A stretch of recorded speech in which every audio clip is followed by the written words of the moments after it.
My name is Tyler McNamer. I am currently 26 years old, and I'm the author of Population 1, Autism, Diversity, and Will Succeed. And just recently, in the 1st of October, I released The Becoming One, Autism, Adolescence, and the Transition to Adulthood, which is the sequel to Population 1. So you got cool colors for the first and warmer colors on the sequel. So a little bit about me is that I'm a CEO of Autismworks. What our purpose of Autismworks is to simply make autism much more workable for those who have it and for those who care for those who have it. We're not all about spraying simple messages or that like demand awareness or demand acceptance. We're just simply here to help. We're just simply here to help make things more workable. And in the perfect topic of that, let's get started. I'm very happy to be here. So I look forward to speaking to you more about the topic. So first thing I will say is simply this. The workforce is for everyone. And the one thing I always say is I always say very lightly is that there are no limits, only adjustments. And that's true for those who have autism. So let me tell you a little bit of a story, because honestly, I don't really like talking about myself that much. I like to talk about others. So let me tell you a story that's very true. So a while ago, after high school, I went to this place called the ALP, which is called the Adult Living Program. And what this program is about is to teach young adults how to have a job. So here's how it went. One of the students that went to the ALP, he is just like everyone else. He has, except sometimes he is known for having some very fine characteristics.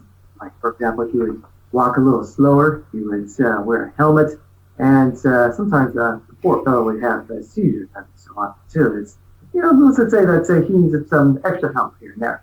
The part to me that is always so inspiring to me, for getting a job, is that the fellow already got a job before I did, and for working at one of the coolest places I know. And that happens to be the T-Mobile Park Stadium. That's a baseball stadium, by the way, too. And I love baseball. So he had the ability to sell tickets at the baseball games. And quite frankly, I was completely jealous about that success. I was like, oh man, you got a job before I did at a baseball stadium? Man, that's amazing. And this is coming from a kid that would walk slower and has to wear a helmet and doesn't really speak too much, except always has that smile on his face. And that goes to show that just about anyone can get a job. Doesn't matter if you have autism or other ones. And that's why I could go back to the previous thing. Is that there are no limits, only adjustments. So I met him at the ALP, and the ALP is one of the finest places to start working. Not just start working, but also develop skills in getting a job. And there's a lot of communities and groups out there in the community, out there in the nation that are similar to ALP. It's not primarily called the ALP. This is just what I was in at the time. And so yeah, it's really cool. Check it out. If there's something like the ALP in your community, feel free to check them out, whether you have autism or otherwise, or whether you care for those who have autism or otherwise. It's kind of a fun way to just check it out. It's very adventurous. The lesson here is from the ALP is that the majority of people with autism, they want to work. They really do. They really want to work. People say, well, like everyone else in the fields of the workforce is that they really want to work. And not just that, but the majority of people with autism would love to learn. and they really want to push themselves even further. I gotta say that a lot of folks, based on what I've seen, is that a lot of folks with autism would be so ambitious. They're like one of the most ambitious people I've met. It's like they always have these little quirks and these little things that to them are a little frustrating at times to go with. But they just kind of push it aside and just want to keep on going. So a little bit about what it's like to have autism, and speaking from first person experience, I'll just tell you a little bit brief about what it's about. So I would say that's kind of hard to get to identify because I've been kind of used to it for a long time. But I will say that through school, I guess I was kind of more of the what they would call the oddball of the community. Just kind of doing things that aren't really so socially appropriate, and just kind of to be the total party animal kind of stuff. All wild and crazy and all kind of stuff too. It's true. Just look at me when I plucked up my hair all the way to the ceiling. It's pretty crazy. So, but yeah, I was social situations, they were pretty hard. And in fact, believe it or not, I actually wrote these books because to me, I feel like this is the easiest way for me to make friends. It's true. That was like my main motivation for writing books. Talking to people was not really too easy for me at the time. So I figured, hey, if I can just write one book and then share it with the kids at school, maybe they might invite me to their group, to their community, to the tribe, I call it. And that was kind of like the main motivation. So the thing about autism is that it's the one thing I will say is that there is absolutely so much potential, but really difficult to unleash. And that is why we have a team.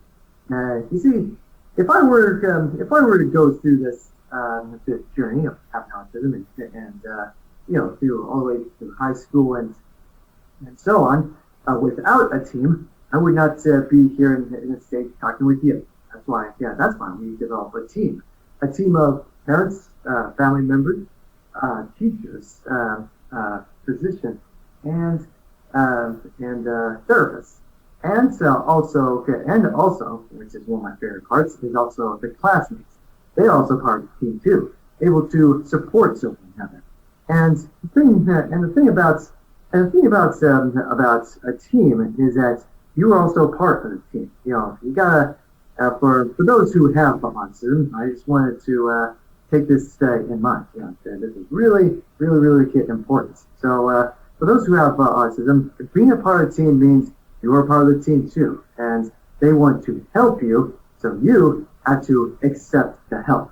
And so you first of all, when it comes to getting help, you can't just start applying right away. You gotta start with very tiny steps.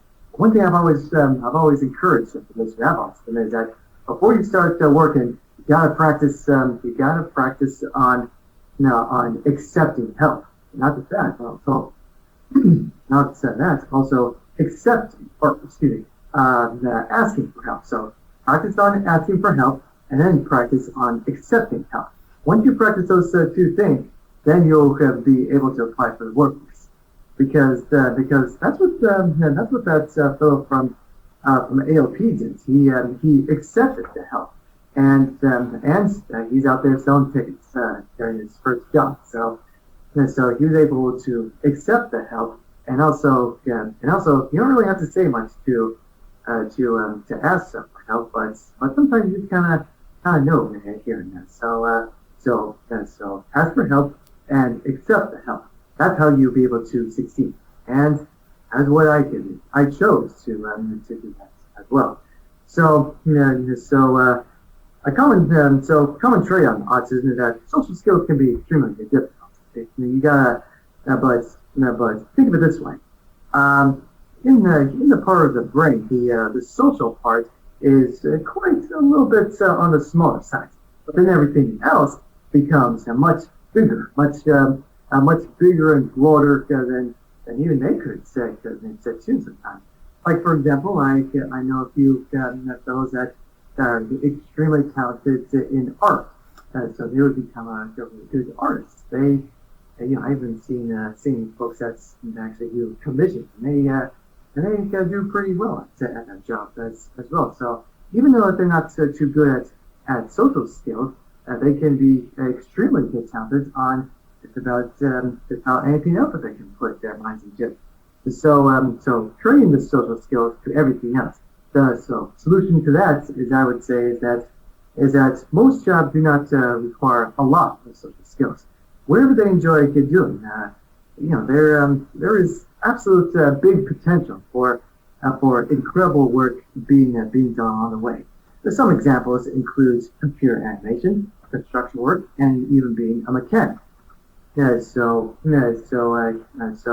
And of course, too, communication is always key. You don't have to be too social to say, hey, we got a 96 chord that needs fixing up. Yeah, can you do the job for us? And it's simply they can just say, sure, I'll get right to it. See, it's easy as that. and a lot of people with autism, they would practice so hard on those simple lines and to respond properly too. There's like I said, there's a lot of ambitious people out there too that really want to work and want to not really change themselves for the better, but also improve and expand for the better.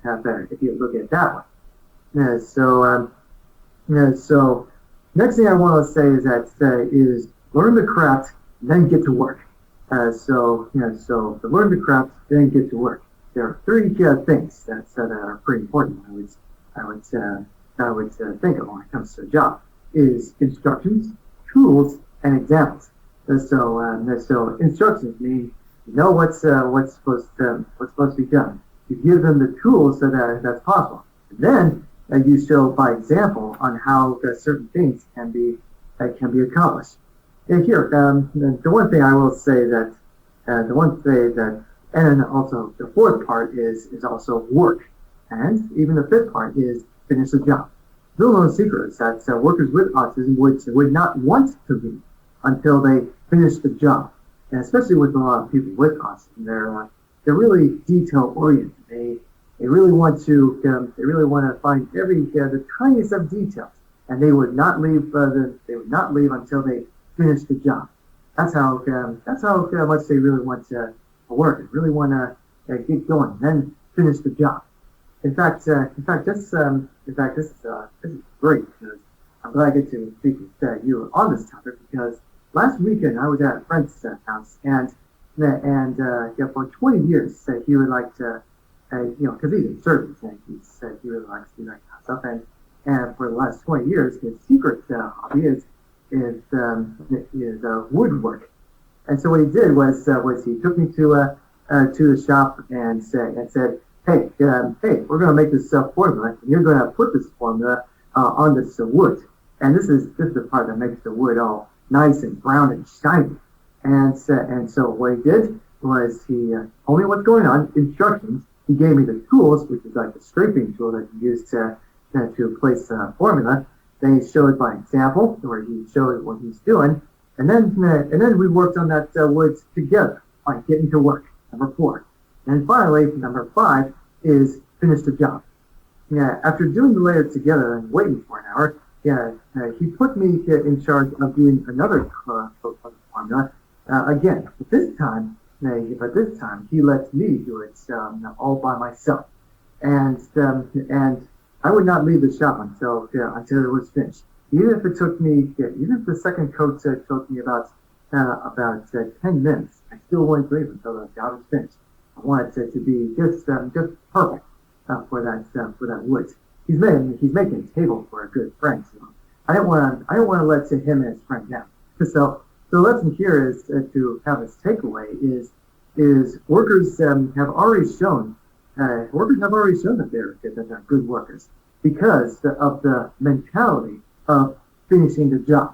It's that mentality part really gets them. And when they said, and when a lot of people, I've seen this many times before, where they would say, okay, it's time to stop working, but the workers with autism, they would say, no, I'm not finished yet. They just would not even leave, not even a quick snack break or lunch break could stop them from finishing the job. And sometimes that can be kind of hard to accept the fact that hey, sometimes there's a time for to close down shop and work until next time, work tomorrow. So I guess you could say that closing time can be kind of challenging for autism, and that can be a good thing. That can be something that's like a good problem to have that we can work through here and there. And plus there's also that one thing in the workforce that is that you gotta listen to your boss. When they say this, when they say hey, stop working, what do? Stop working. Just for a little bit. Just think of it this way. I always even said this many times before that, but just about any other things too. That is that just wait for at least 10 seconds or 10 minutes or 30 minutes and just wait for a little bit. Just practice on patience. And then the next time, you'll come right back to the thing that you wanted to do. Not just on the workforce, but just a lot of things in general as well. So, it's really good. Anyway, so the mentality of finishing the job, that is what makes a good worker. And there's a lot of people out there that sometimes don't have the social skills, but they always practice because first impressions are everything. When you get that job interview, I remember having that time when I worked at the bookstore too, where I had to go in front of the boss too and work on that kind of stuff, and it was tough, but I didn't want to give up because I really wanted to work at that bookstore. It's a lot of work, but it's also really a lot of work to get that work. But it can really be quite adventurous. It's very adventurous. It's a journey, and that's in that sort of way. So offer the help and then accept the help. The workforce is a team effort, like I said before. So workmates they offer the help, and workers they accept the help. That's how you work together as a team. That's how the job of a community, of a company, would grow even higher and higher.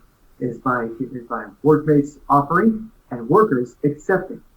One thing I heavily encourage young adults with autism is before you even think about working is practice asking and accepting help of any kind.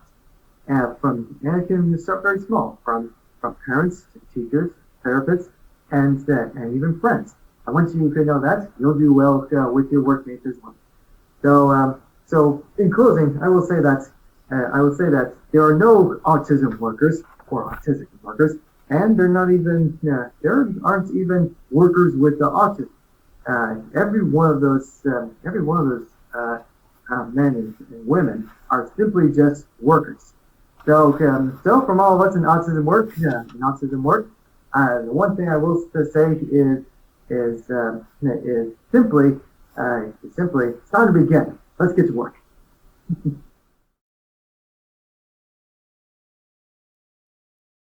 There's quite a bit of challenges here and there too. I think I was like in day camp and all kind of stuff. There was not really a lot of nice people there. Just not really nice adults and even kids and all that kind of stuff. But I don't want to get too deep into that because to me I'm not really too interested in that.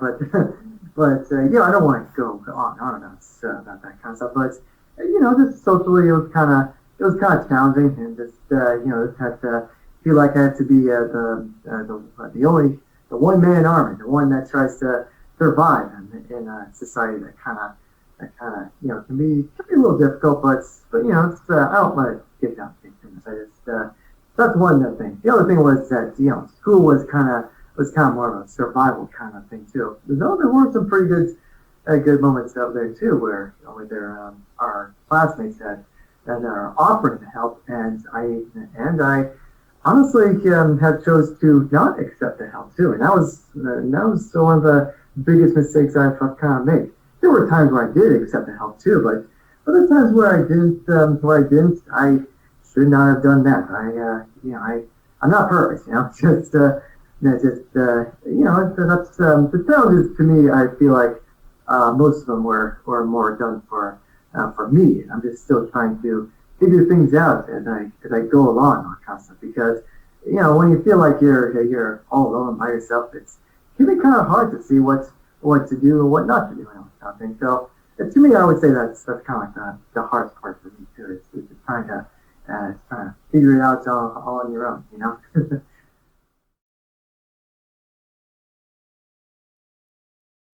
The one thing I would say is, of the team of classmates that's part of my team is the ability to learn how to have fun, and it's true because when I was in preschool and in kindergarten, I didn't really know how to have fun. It's like I feel like just more serious and just really didn't really get it, didn't really understand and all that kind of thing too. And I feel like I have to be so passionate about just about everything on topic too. So once the classmates show me how to play soccer and basketball and baseball, and then slowly going and slowly developing the not just the skills of learning how to play baseball like an all-time superstar, but simply the part about having fun, that kind of thing.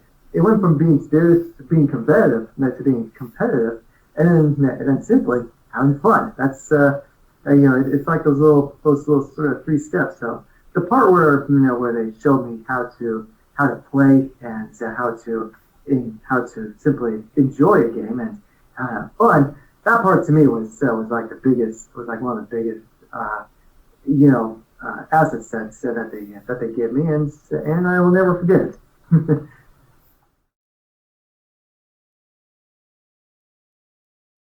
I feel like it's really important because there's a lot of people out there that have so many great potential. They just have a little tougher time, releasing it to the public or to the world. So that's why I always have encouraged to have a team with you, even if the job interview encourages like a teacher for those who can't really speak properly or talk that much. Then it's okay to have a team because even though they couldn't speak too much or have the proper social skills on some areas, they are extremely talented on many other things too. Like, for example, the computer animation, just construction work and all that kind of thing, or even simply just moving boxes from one place to another. Very, very small, tiny baby steps here and there. And many of those folks with autism have the ability to grow and expand. And I really do believe it can be quite amazing. For example, if I see someone that's like extraordinarily talented at traditional animation, the first thing I would say is hire him or hire her. It doesn't matter if he or she is kind of like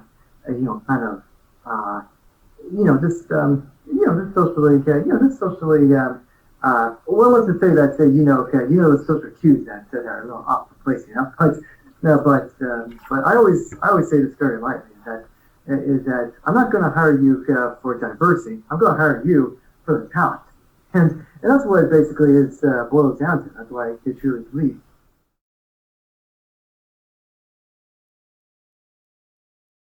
So the story is that I originally wanted to release the book before graduation, but then it released a week late. So after graduation, so I didn't really meet that goal, and I honestly didn't know if anyone in high school actually read it. Honestly, so I felt like a total failure because I didn't write the book fast enough in order to try to make friends in high school. But because I'm always that kind of guy that always has the artist of motivation. like for example, speaking in front of tens of thousands of people, all for a strawberry jelly donut. That's the kind of mentality that I am. It's like even traveling, it's like traveling, hundreds, thousands of miles just to get a good burger and all that kind of stuff. And that's writing a book in order to make some friends. That's the kind of mindset I've always been doing, all kinds of things. And after I wrote the book and kind of failed at that goal, I felt like I kind of just I felt like I just failed and didn't know what the book was for and all kind of stuff. It wasn't until just recently, until my dad with my publishing coach that showed me the way, like I said, it's team effort, that showed me the way that this book can be far more than just a high school project. It can be for the local bookstore. It can be for the library. It can be for just about anywhere else. And I didn't really exactly know what was going on. No, honestly, I just kind of went with the flow because I was I was a high school graduate. I kind of all I could think about was pizza and baseball and video games. So I kind of went through the ride, and then later on, that's when I kind of realized that it's not just 300 people that I was going for. It was actually more like 30,000 readers nationwide, and I couldn't thank them enough. It was just quite a privilege, and I feel grateful every time. I'm always thankful for the readers and for everyone else. So thank you very much again, and that's what it boils down to. Just hey, why not try the second book for a good challenge?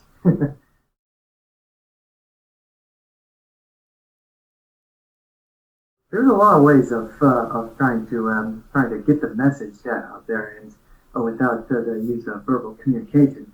My way was simply just writing. That's my personal thing is to write words, and that helps me communicate. I feel like I can write. I mean, I feel like I can communicate much more better with writing than it is with verbal communication. But that's just one thing. Another thing would also be drawing pictures and being an illustrator. There's a lot of people that like to express what they're feeling just by being an artist, and that's why I'm always so passionate about artists too. And even dedicating a whole chapter in art in the Becoming One book because it really is important. That's just my way of saying, hey, you got something to share. So why don't you just draw on the pages and that kind of thing, and just show your talent, all that kind of thing. And you never know. You just never know. What your form of communication would be, whether it be illustrations or even video production and writing, because who knows, you might sell over 100,000 copies here and there too. And one thing I've also was informed over there by my team is that also just do sign language as well too. That's also another way of form of communication, and it just kind of looks cool too. Even my uncle is really good at sign language too, and once you start trying that, you can communicate pretty well. So there's so many ways of doing it. So the challenge is that I give to a lot of people is simply try to imagine, use your imagination of what can you do to express without the use of verbal communication, and you can even come up with a list. So it's all in the work of imagination right there. It can be fun.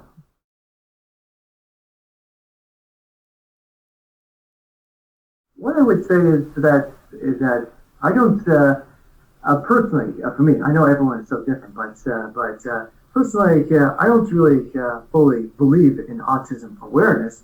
I do, however, believe in autism acceptance, because that's a little different. Because the way I see it, because I do see things quite differently. That's just who I am. Is that I am fully aware of everything, but it's one thing, but to accept is quite another thing too.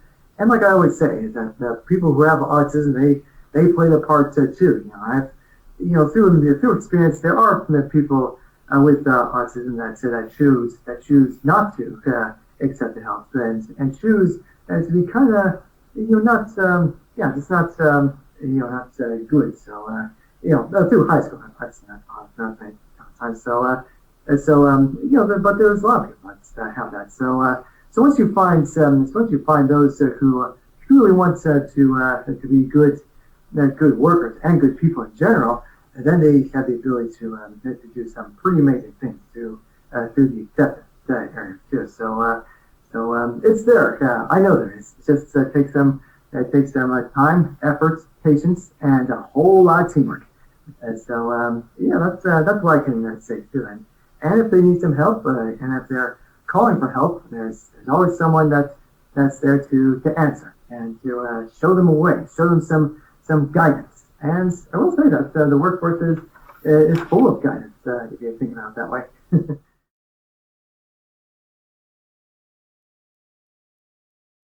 The huge positive influence I would say is that I can say is publishing the second book.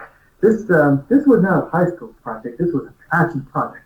I kind of chose it for two reasons. One, to expand on Population One as a sequel from high schooler to adult, and two, all for a good challenge. I really like this challenge too. It's to me personally, I've always wanted to try things that kind of are out of the border or just out of the comfort zone, all that kind of thing too.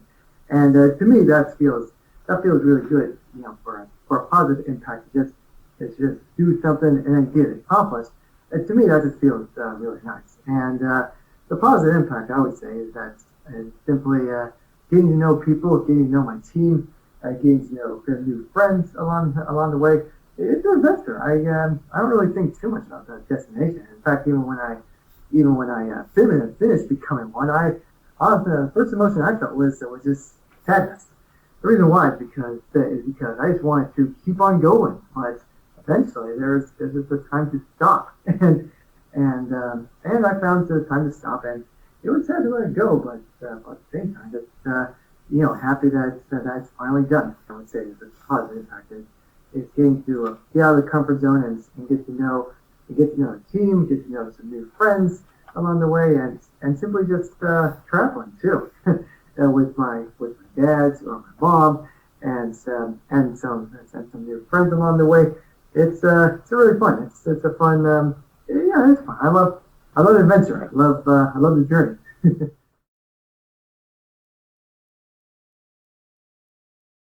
My advice would be simply from my own parents too, is that they never treat me like a kid with autism. They just simply treat me like any other kids, just with some part that need some work out here and there too. It's like if I couldn't say eat those eggs, we just had to find some alternative routes here and there too. I can totally eat eggs now. That's like one of my favorite breakfasts. So they do have the ability to do certain things, but sometimes they're just not at that moment yet. Like even there's folks that for example, the arcade or the baseball stadium. It's like those two are like super fun places, and unfortunately, a lot of people with autism, they're just not quite ready yet because it's too noisy. There's too much going on, but they do have the ability to go to it. You just maybe it might take either 10 years or 20 years or heck even 30 years. They're just not at that part just yet. So it's kind of like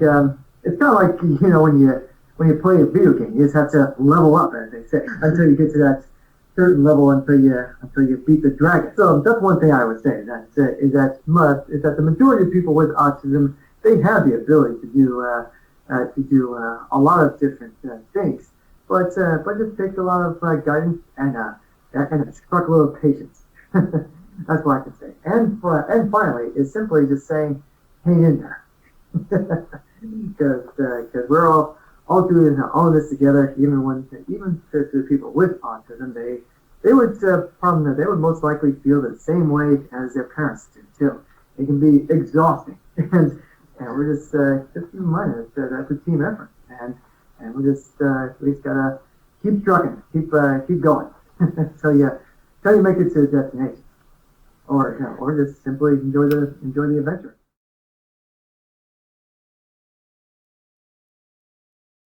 What I kind of see in the future is I feel like the two books is enough for now at least. I think I call it the duology kind of thing too, which is like two books. And I just want to kind of take a break from writing and kind of just want to try something else. Like for example, I kind of like to try computer animation. It's kind of fun. Like I've been reading a bunch of books. Like there's this book called The Animator Survival Kit by Richard Williams, which is like one of the greatest animators of all time. And yeah, I kind of like to try something new. I like to be adventurous and try new things, and computer animation is one. The one thing that I also see too is that I really want to, I really enjoy traveling and be able to go on different keynote events. I used to go across the United States to be a keynote event speaker, and that's always a lot of fun. It's fun to deliver the message, but also at the same time just get to know the nation more here and there too. And so I really enjoy doing that. And in fact, in the future, I really want to go to Vegas, mostly because not just for the shows, but also to be a speaker over there one of these days. So I think that'd be kind of fun. And I think that's pretty much it at the moment too. I don't really count. They say that you don't count your chickens before you hatch, but I'm already counting my roosters. And I think that's all I can really say too. Just kind of trying computer animation, just kind of do the whole film, directing, because sometimes I like to do video productions for the fun of it too. My personal account called Tyler McNamer. The avatar is the eye, and that, to me, that's kind of fun. It's like a little sidekick, on kind of stuff too. I'm definitely not what you call a YouTuber or anything like that. And they say, hey, you support me for what I do. And what I kind of just say too is that, hey, I do these videos for fun. So so if you wanna support me, just support the book, I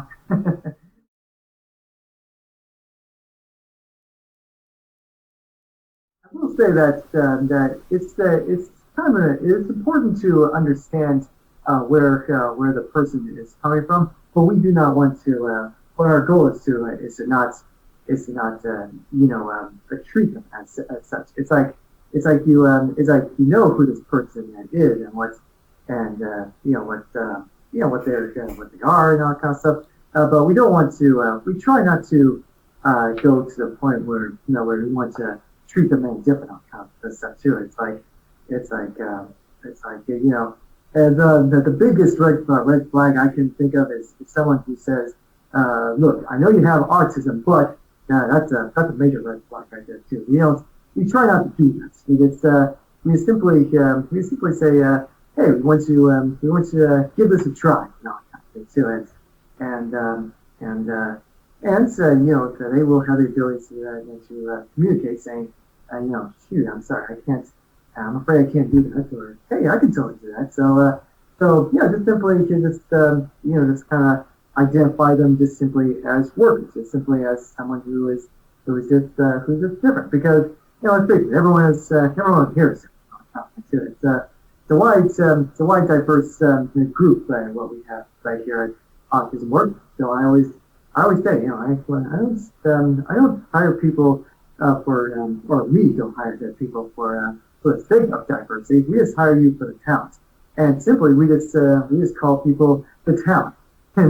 And I even real quick too. I remember when I was at a screenwriting class that the teacher he says, we call the actors the talent, we call the writers the talent, and we call the directors the talent. And when you kind of have that simple mentality of saying, hey, they're not just workers, they are the talent. They will help us grow even bigger. So when you look at it that way, it can go quite a long ways.